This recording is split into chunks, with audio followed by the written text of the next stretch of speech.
Shall not all these take up a parable against him, and a taunting proverb against him, and say, Woe to him that increaseth that which is not his?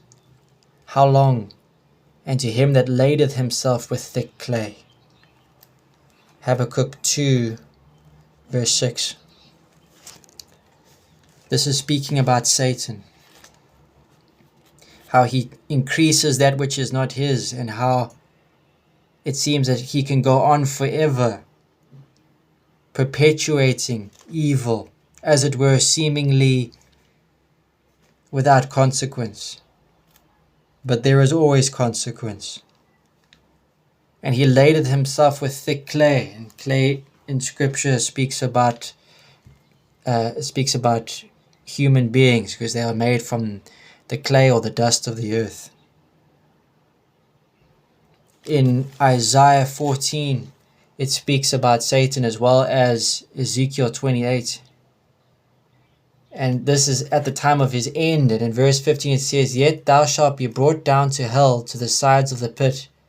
They that see thee shall narrowly look upon thee, and consider thee, saying, Is this the man that made the earth to tremble, and did shake kingdoms?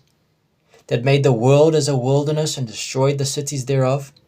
That opened not the house of his prisoners? This is what the end of Satan will be.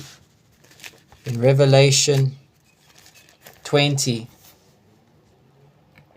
in verse 10, it speaks of his end. And the devil that deceived them was cast into the lake of fire and brimstone, where the beast and the false prophet are, and shall be tormented day and night forever and ever. This is just before the great white judgment throne, described at the end of Revelation chapter 20. That is the destiny of Satan. It is already sealed.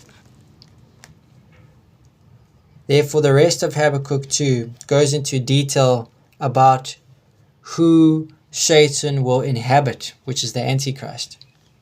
And in verse 5, it speaks specifically about him and gives great detail, saying that the Antichrist will transgress by wine, which is talking about the new covenant, Christianity. He is a proud man, he's arrogant, he doesn't keep at home. He enlarges his desire as hell and is as death, in other words, being possessed by Satan. He cannot be satisfied, but gathereth unto him all nations, which speaks about the Gentiles, and heapeth unto him all people, which speaks about Israel. This is who he is, so you may know.